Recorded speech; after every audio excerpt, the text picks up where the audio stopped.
Bon, salut tout le monde. Alors, petite vidéo complètement improvisée parce qu'on devait la faire il y a 2 mois et on l'a pas fait. C'était une vidéo qu'on s'était dit de faire pour vous tenir au courant un peu de ce qui se passait dans la ligue. Donc je vais commencer vite fait par les interclubs, juste pour rappeler aux présidents des clubs et aussi à tous les gens qui font partie des clubs. N'oubliez pas de payer votre inscription à l'interclub de l'année dernière, parce que du coup tout le monde est en retard, il n'y a pas beaucoup de clubs qui m'ont payé, et on vous courra pas derrière. Donc ce qui se passera, c'est que si jamais je vois que personne ne joue le jeu, on se forcera pas en fait à organiser l'interclub. Donc du coup, si vous pouvez faire un petit effort chacun dans vos clubs et aller voir vos présidents de clubs et leur demander de payer si vous n'avez pas payé. J'ai dû mettre la liste sur le groupe privé Facebook des présidents de club. Faites-le s'il vous plaît, ça évitera qu'on doive annuler le tournoi. C'est le 30 avril, je ne sais plus, ou le 27 avril, c'est un truc comme ça. Donc aussi pour vous tenir au courant que on a ouvert les inscriptions du tournoi de E qui va arriver, c'est le 20, je crois que c'est le 21 juin. Et on a aussi ouvert les inscriptions du gros tournoi de Playdel qui sera la semaine d'avant, le 14 juin. Et Saint-Malo a décalé son tournoi pour permettre à Playdel de mettre le leur. Donc du coup, Saint-Malo n'est plus le 14 juin, mais bien le 7 juin. C'est pas une erreur. Donc du coup aussi, on va effacer toutes les inscriptions qui ont été faites sur Saint-Malo. Pour les gens qui se seraient inscrits parce qu'ils avaient vu la date du 14, ce qui n'est plus le cas puisque c'est le 7. Donc voilà, ça c'était juste pour les petites infos peu importantes on va dire. On va passer sur des sujets un petit peu plus on va dire tendus en ce moment. Je vais parler notamment des retards. Alors comme vous savez, la Ligue de l'Ouest, ça marche du tonnerre, peut-être même un peu de trop des fois. Il se passe une chose qu'on n'avait pas anticipée, c'est que le niveau monte très vite pour tous les débutants. Et du coup, il monte beaucoup plus vite que celui des joueurs qui jouent sur les circuits pro. Ce qui fait que tous les matchs deviennent très serrés pour notamment toute la région d'Ille-et-Vilaine et du Finistère. Un petit peu moins pour la Normandie, mais ça commence. Et donc du coup, il faut qu'on prenne des mesures, parce que du coup, on est passé d'une moyenne pour les matchs de poule de entre 5 et 10 minutes, à là, on est à 15 minutes. Bru, ça a été la totale. Heureusement, on s'en est sorti sans trop de casse, mais c'est quand même pas de chance que ça retombe à chaque fois sur leur tournoi. Bon là, sur un de leurs tournois, parce qu'ils en ont fait 4, les 2 autres se sont très bien passés. Mais du coup, on va prendre juste quelques petites règles qu'on va mettre en application pour éviter ce genre de retard, parce que les gens n'ont pas envie de finir leur tournoi à 21h le dimanche. Donc du coup, ce qui se passera à partir de maintenant, c'est que pendant les matchs de poule, il n'y aura plus le droit de s'échauffer. Si vous échauffez, c'est l'histoire de 15 secondes, point. Pour les matchs de poule, on vous assure toujours 5 matchs de poule pour les simples, parce que c'est le minimum en fait pour que le classement reflète vraiment le niveau des joueurs, par expérience et aussi mathématiquement. Et pour finir, les matchs de double, les poules de double, elles seront par contre maintenues à 4 matchs minimum. C'est-à-dire qu'on part sur une base de 4 matchs minimum pour les doubles en match de poule avant les éliminatoires. Mais du coup, si jamais on voit qu'on n'est pas dans les timings, à chaque fois, on restera sur ces 4 matchs d'éliminatoires. Donc voilà, ça c'est pour, on va dire, les petits points sur lesquels on va insister sur les prochains tournois pour éviter les retards. Et donc du coup c'est pas contre vous, faut bien comprendre que tous les bénévoles qui s'impliquent et tout ça dans les clubs, le but c'est qu'ils puissent s'organiser très facilement, comme ceux qui organisent, on déballe le tapis rouge pour que leur tournoi soit très facile à organiser. Donc c'est vraiment le but de ce genre de règles qui est mise en application. Ça n'a vraiment aucun autre but. Donc ça, c'était pour les retards. Ensuite, les tables de marque. Donc du coup, les tables de marque, je vous rappelle que cette année, on a beaucoup de tournois et que je suis sur tous les tournois. D'ailleurs, je ne sais même pas si j'ai eu un week-end de libre depuis septembre avec tout ça. Mais du coup, c'est fait exprès parce que le but, c'est de venir sur tous vos tournois pour vous apprendre à maîtriser la table de marque, une personne minimum par club. Le mieux, c'est d'en faire plusieurs parce que comme ça évite, si jamais il y a un problème, que vous soyez tout seul avec votre problème sans aide. Donc du coup, j'insiste pour tous les clubs, et là, j'insiste vraiment très fortement. Quand je viens à vos clubs, jouez le jeu avec la table de marque. L'année prochaine, je ne serai plus présent sur les tournois.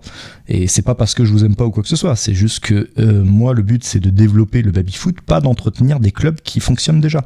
Donc tous les clubs qui fonctionnent déjà, c'est-à-dire tous les clubs de la Ligue, il n'y a pas un seul club qui ne fonctionne pas en ce moment, vous êtes tous en train d'exploser en termes de licenciés et tout ça. Donc, je n'ai pas à m'occuper de vous. Mon but n'est pas de m'occuper des clubs qui fonctionnent. Mon but est de vous amener d'autres nouveaux clubs qui ont besoin de se créer déjà. Des gens qui aimeraient bien créer un club dans leur coin et qui peuvent pas parce que tout simplement ils y connaissent rien et qu'ils n'ont pas l'argent et tout ça. Donc ça, c'est vraiment le but de la Ligue de l'Ouest. Mon but a jamais été en fait de vous organiser vos tournois. Donc du coup, il va falloir apprendre à organiser vos tournois et c'est pour ça que je fais tous les tournois. Je viens vous aider pour apprendre la table de marque. Donc là, pour l'instant, la plupart des clubs ont joué le jeu. Mais j'insiste bien que l'année prochaine, je ne serai pas là et il y aura pas je ferai pas de cas à part. C'est-à-dire que j'ai prévenu cette année, ceux qui jouent le jeu, tant mieux. Ceux qui ne jouent pas le jeu, va falloir vous débrouiller un peu avec les copains. Donc du coup, la table de marque, c'est très facile. Pour l'instant, tous les retours sont très bons. D'ailleurs, je pense à Anthony Koskeric, Adrien Lemeur, Richard Pennec, Bernard Jaouen du Finistère, qui déjà ont... Leur région est complètement indépendante déjà grâce à ces 4 personnes-là, qui maîtrisent la table de marque très bien. Je pense aussi à Honnay, bon ça c'est Christophe Cordier, mais Christophe Cordier il connaît déjà un petit peu, donc c'est aussi pour ça que c'est plus facile. Et il va rester la région d'Ille-et-Vilaine, donc c'est parce que la région d'Ille-et-Vilaine a du mal à jouer le jeu pour l'instant, parce que à part Chevigné, qui sait tenir maintenant ses projets de Monster Deep, qui marche d'ailleurs très bien. Je vous conseille, si jamais vous êtes débutant et que vous avez envie de découvrir le baby-foot, de venir faire les Monster Deep de Chevigné. Ce sont des très bons tournois et pour l'instant je n'ai que des bons retours de la plupart des gens qui commencent le baby-foot. Donc voilà, ça c'était le petit point de table de marque. Et alors le dernier point, c'était le point principal dont je voulais vous parler, c'était pour vous expliquer un peu de comment ça a évolué en fait tout ça au niveau de la Ligue de l'Ouest. Donc le coût des petits tournois, des inscriptions limitées et tout ça, alors c'est le strike. Pour l'instant, on savait que ça allait marcher un peu, parce que bon, on fait pas non plus les choses au hasard, hein. On fait ça généralement sur l'expérience qu'on a acquise sur l'organisation de tout le circuit, et on en organise beaucoup, donc du coup ça aide aussi. Mais là, ce qu'on s'attendait pas, c'est que ça marche vraiment bien en termes de développement au niveau des clubs. C'est-à-dire que tous les clubs qui ont fait plein de petits tournois, plein d'animations, vraiment, on a vu vraiment une très grosse augmentation. Notamment, on l'a fait avec Rennes et Bru aussi, qui a voulu jouer le jeu pour montrer un peu l'exemple aux autres clubs. Et voilà, donc du coup ces deux clubs là déjà, je vous dis tout de suite, c'est pour nous à Rennes, ça a été les effectifs ont été plus que doublés, et Bru c'est pareil. Ils commencent à avoir un petit peu de monde. Donc du coup, ça commence à se bousculer au portillon, d'ailleurs. Ça fait un autre problème à régler, mais ça, c'est en interne. Je vous en parle pas. Donc du coup, le projet est bien de continuer, en fait, sur ce format des petits tournois. C'est-à-dire que la priorité va aux petits tournois, en fait, pour les points et les classements, pour ceux qui voudraient se qualifier pour la régionale. Le but est de vraiment faire de l'animation locale. C'est vraiment ça qui fait marcher le baby-foot. Ne vous dites pas que les gros tournois, c'est ce qui fait vivre le baby-foot, pas du tout. Je dirais même que faire que des gros tournois, on l'a vu sur l'année où tous nos tournois ne faisaient pas en dessous de 60 personnes, c'était l'enfer. C'est-à-dire que ça a quasiment presque fait perdre un peu de sa superbe à l'organisation, parce que tout simplement les bénévoles, ils en veulent plus, quoi. Quand il y a 60 personnes à gérer sur un tournoi, c'est bien, hein, ça fait un gros tournoi, mais quand il faut déplacer, à chaque fois on était à une moyenne de 10 babys par tournoi. La plupart des clubs n'ont pas 10 babys, donc c'était Bibi qui transportait les babys. Moi je passais mon temps toute la semaine à ramener et à réemmener les baby-foot, parce qu'on en avait quasiment l'année dernière, pour vous dire, sur tous les tournois on a fait à peu près 60 personnes. Je crois qu'il n'y a qu'un tournoi, c'était à Honnay, où ça a fait un petit peu moins. Mais en gros, avec Simon, donc du coup qui est mon vice-président, qui est aussi l'homme à tout faire sur les tournois, il faut savoir qu'on a eu qu'un week-end de libre sur 3. Donc du coup, vous imaginez que ça veut dire que 2 semaines sur 3, on est à emmener et à ramener les baby-foot. Et ça, c'est juste non. Parce que du coup, c'était bien, ça a été une superbe année, hein, je regrette pas. Mais tu peux pas, en fait, ceux qui vont prendre la suite de nous, parce qu'il faut bien comprendre que la Ligue de l'Ouest, je vais pas être éternel, enfin j'espère, hein, ça serait bien. Mais je pense que c'est pas le projet de Mère Nature, donc du coup, il y a un moment, il va falloir passer le relais. Et je veux pas que les gens qui prennent le relais derrière, en fait, se récupèrent ça. Donc nous, on l'a fait parce que on s'est bien marré et ça a fait marcher le baby-foot comme jamais. Mais maintenant, en fait, il faut penser à l'avenir, il faut penser aussi à l'indépendance parce que c'est pareil, il y a beaucoup trop de monde maintenant dans la ligue et cette année, on le voit et on va être obligé en fait de faire des tournois sur d'autres tournois. C'est-à-dire qu'en même temps, le même week-end, il va y avoir plusieurs tournois et je pourrais pas me dispatcher sur plusieurs tournois comme ça le même jour. Donc du coup, il va falloir faire des choix. Donc c'est pour ça, ce projet-là, des petits tournois, il se concrétise, il marche, on le continue. Cependant, on s'est quand même rendu compte que les gros tournois ne font pas non plus du mal tant qu'ils sont en petit nombre. Ce qui veut dire que, en fait, il faut quand même qu'on garde les petits tournois, c'est notamment l'Archant. Donc pour ceux qui connaissent Laurence Bouvier et Françoise Bouvier, qui sont les présidentes du club de l'Archant, qui organise toujours un très gros tournoi, qui fonctionne toujours très bien d'ailleurs, et d'ailleurs qui a été fait il n'y a pas longtemps là. Les vidéos sont en traitement d'ailleurs, pour ceux qui veulent, ça arrivera dans 1 ou 2 jours. On s'est bien rendu compte que ça avait quand même un intérêt, et comme on n'est pas là pour forcer les clubs à ne pas faire des gros tournois, enfin à les empêcher à faire des gros tournois, c'est-à-dire que quelqu'un qui veut faire un gros tournoi, tant mieux. Mais par contre, c'est que nous, on ne transportera plus les baby-foot. C'est-à-dire qu'à partir de l'année prochaine, on va se mettre une règle, c'est que tous les clubs qui ont minimum 3 baby-foot pour organiser un tournoi, ils n'ont pas besoin de nous. Voilà. C'est comme ça. Parce qu'il faut que moi je reparte sur le développement. Là, je perds du temps. Pour l'instant, cette année, on n'a eu que le club de Chevigné qui a été créé. Là, on a 2-3 projets qui sont en attente pour créer des clubs. Mais je peux pas m'en occuper. Donc, du coup, c'est un stand-by. Même si, à mon avis, dès que je vais mettre le pied dedans, ça va partir très vite. C'est pareil. J'aimerais bien aussi avoir des projets de développement actifs. Parce que, comme vous savez, la plupart du développement qu'on fait en ce moment, comme on n'a pas le temps, c'est ce que j'appelle du développement passif. C'est-à-dire que c'est des clubs qui, par l'animation des autres clubs, en fait, j'ai des gens qui viennent me voir sur les tournois, tester, ils me disent j'aimerais bien créer mon club. Donc du coup, j'ai plus à courir derrière les gens, en fait, j'ai juste à attendre en fait qu'ils viennent me contacter en fait sur un tournoi. Sauf que en fait, à cette vitesse-là, on fait 1 ou 2 clubs à l'année, ce qui est déjà pas mal, hein, parce que du coup, on peut pas, toutes les régions n'ont pas cette chance-là. Le truc, c'est que moi, en fait, je préfère ce que j'appelle le développement actif, c'est-à-dire que c'est moi qui vais chercher en fait les gens dans les régions en fait qui sont un petit peu, je dirais, stratégiques. Le but étant de permettre aux régions qui sont nouvellement développées comme les Côtes d'Armor et par exemple le Morbihan qui est toujours dans mes projets, de pouvoir en fait avoir un petit panel pour commencer de clubs pour pouvoir organiser en fait des tournois locaux. Et du coup, c'est pour ça que j'aimerais bien revenir à cette méthode-là, sauf que cette méthode-là, bien sûr, elle prend un peu de temps. Donc du coup, j'ai besoin de ce temps et je ne l'ai plus. Donc du coup, on va le reprendre et on va arrêter en fait de faire ce que j'appelle de l'assistanat, c'est-à-dire vous avez tous des clubs qui fonctionnent très bien. Il y a une très bonne ambiance, je pense qu'il n'y a plus du tout besoin de moi, ni de Simon d'ailleurs, mais bon, on sera toujours là parce qu'on fera toujours 1 ou 2 tournois par-ci par-là, donc il y a toujours un moment où vous nous reverrez pour organiser les tournois, et les tournois ne perdront pas de leur superbe non plus, hein, pas de panique, hein, c'est pas pour autant que ça va pas être la fin du monde si on n'est plus sur les tournois. D'ailleurs, on l'a vu, il y a plein de tournois, vous l'avez vu cette année, je le fais exprès, je joue, même si j'avoue, j'ai pas trop la tête à jouer, mais ça permet aux gens à la table de marque de se débrouiller. Simon est là pour te filer un coup de main, donc on a bien vu tous les tournois, la plupart des gens en fait faisaient mieux la table de marque que moi, donc cette année je pense que ça a été la conclusion que la formation à la table de marque marche très bien, et en plus elle est pas compliquée.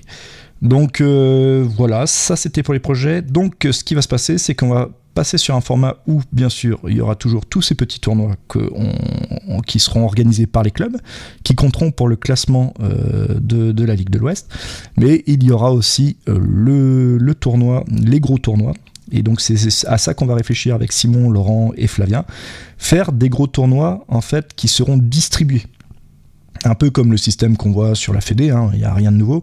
Juste, on est en train de réfléchir parce que nous, on veut quelque chose d'un peu plus éthique. On ne veut pas en fait des gros tournois où on voit tous les gros joueurs se ramener parce que le premier du tournoi, il est qualifié assurément pour la régionale et il n'a plus besoin de faire d'autres tournois.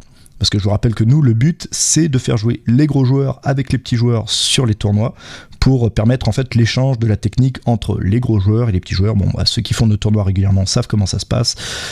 On est vraiment dans un projet en fait d'échange de la technique, du savoir, pour permettre à tous les gens qui font du baby-foot dans la Ligue de l'Ouest puissent évoluer et avoir plusieurs sons de cloche de gros joueurs assez facilement. Donc c'est vraiment ça le but de notre Ligue de l'Ouest. Et on va s'y tenir, on va pas faire des gros tournois qui vous permettront de, par exemple, je sais pas, je m'appelle Gurvanjano, ouais, je fais mon gros tournoi, je le gagne, je fais plus de tournois de la saison et je viens à la régionale finger in the nose. Non, c'est vraiment pas le projet. Donc du coup, on va réfléchir à comment on met ça en place.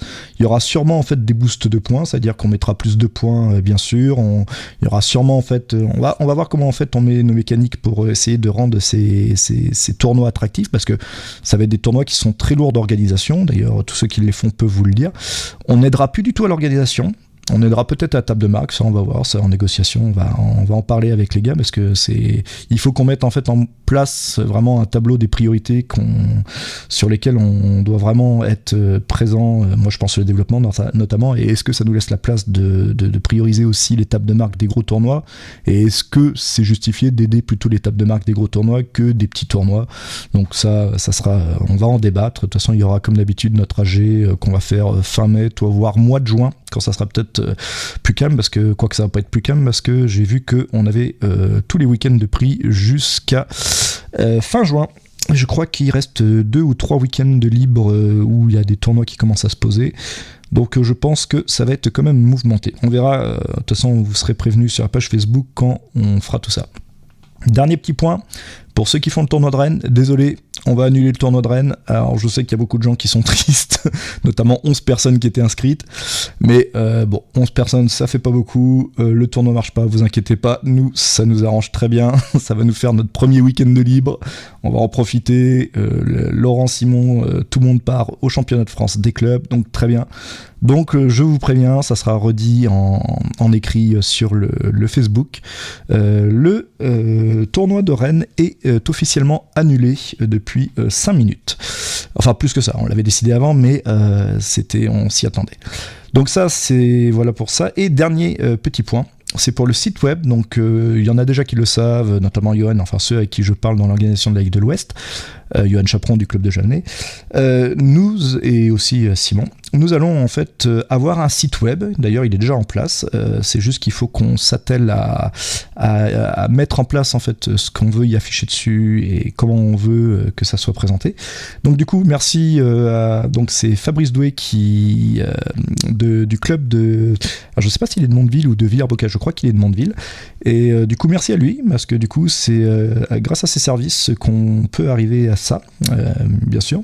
Donc du coup un grand merci à lui qui nous arrange tout, qui travaille à ça, qui passe du temps, parce que voilà, les bénévoles c'est toujours un petit peu de temps de prix pour aider la cause.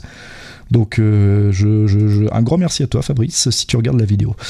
Donc voilà, et dernier petit truc, parce que j'aime bien le rappeler, pour tous ceux qui font partie de la Ligue de l'Ouest et qui aimeraient bien voir des projets naître, qui ont des idées et qui aimeraient bien les mettre en place, n'hésitez pas, venez. Moi, comme je dis, la Ligue de l'Ouest, c'est pas nous qui faisons et les autres qui proposent. C'est si vous avez un projet que vous voulez mettre en place, au contraire, venez, mettez-le en place. Nous, il n'y a pas de souci, on vous fera la pub, machin. Après, c'est comme tout projet, c'est-à-dire qu'il faut s'y mettre un peu dedans et puis faut le concrétiser. C'est-à-dire que, bien sûr, nous, on a déjà des emplois du temps qui sont très chargés. On ne pourra pas forcément aider tout le temps à transporter des babys. Enfin, surtout si c'est des projets qui sont un peu trop... voilà, faut pas avoir les yeux plus gros que le ventre. Mais si jamais, en fait, vous avez des bonnes idées, des bons projets ou même que vous avez envie d'aider, d'ailleurs, petit message, parce que je sais que pour l'instant, Flavien est toujours notre trésorier, mais on aimerait bien, en fait, passer la trésorerie s'il y a quelqu'un qui s'y connaît un peu mieux en trésorerie à un comptable qui fait partie de la ligue et qui aimerait bien s'impliquer, n'hésitez pas, il y a de la place pour beaucoup de monde dans la ligue, on est déjà pas mal, il y a commencé à avoir pas mal de bénévoles, mais le but c'est d'en avoir toujours plus, parce que c'est vrai que la plupart de nos bénévoles sont non officiels, c'est souvent en fait les gens dans les clubs qui nous aident, qui viennent aider, d'ailleurs vous l'avez vu tous les matins, quand vous arrivez sur les tournois, les gens qui arrivent 1 heure en avance et qui montent les babys et qui sont pas du tout du club. Donc du coup, merci à tous les bénévoles, je vous cite pas tous parce que vous êtes très nombreux cette année. Donc voilà, c'était juste la petite vidéo à l'arrache pour vous prévenir de tout ça et de toute façon on se reverra pour le prochain tournoi qui est à Javenay dans 2 semaines, si je dis pas de bêtises. Je vais sûrement me faire engueuler parce que je dis une bêtise, mais normalement c'est ça. Donc n'hésitez pas, le gros tournoi à Javenay, près de Fougères, qui aura lieu dans 2 semaines, et je vous affiche de toute façon, comme d'habitude, la liste des tournois à venir pour ceux qui voudraient être tenus au courant, et les vidéos des tutos de l'Archant et aussi des matchs qui ont été filmés arrivent d'ici un jour. Voilà, allez, bonne soirée à tous parce qu'il est bien tard et moi j'ai besoin de dormir. Salut!